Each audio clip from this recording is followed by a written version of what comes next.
Mesdames et messieurs, bonsoir et merci d'être au rendez-vous. C'est un plaisir de vous revoir dans cette nouvelle édition. Voici l'essentiel de l'actualité de ce jour. Le lancement de la campagne de distribution des moustiquaires imprégnés à Brazzaville a eu lieu ce mardi 2 décembre. Cette campagne de distribution gratuite s'effectuera en 2 phases pendant 10 jours. Le lancement de la campagne de distribution des moustiquaires imprégnés à Brazzaville a eu lieu mardi 2 décembre. Cette campagne de distribution gratuite s'effectuera en 2 phases pendant 10 jours. Le directeur départemental de la santé à Brazzaville, Jacques Achille Ludovic Opango, appelle les citoyens d'en faire un bon usage pour lutter contre le paludisme. Le président de la République, son Excellence M. Denis Sassou Nguesso, a procédé hier à l'inauguration de l'hôtel Kimpesky à Brazzaville.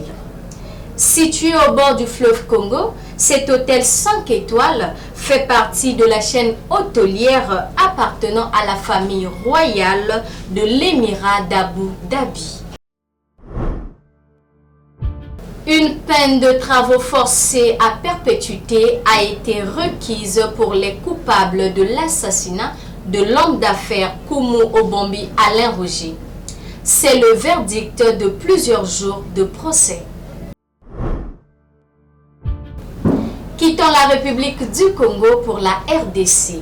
Les forces armées de la République démocratique du Congo, FARDC, ont affirmé hier avoir repris le contrôle des 3 localités stratégiques de la province Sud Kivu dans l'est du pays après de violents affrontements avec l'AFC.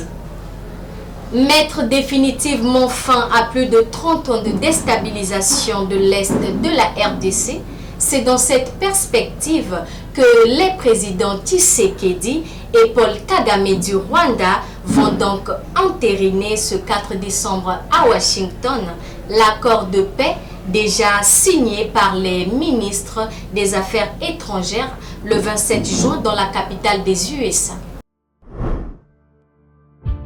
Parlons à présent culture. Ancien maire de Brazzaville et actuel ministre de la Jeunesse, des Sports et de l'Éducation civique ainsi que de l'Emploi, Hugues Ngwelondele signe un nouvel ouvrage dans lequel il revient sur ses parcours professionnels et personnels intitulé « Un maire, une ville, bâtir, servir et transmettre ».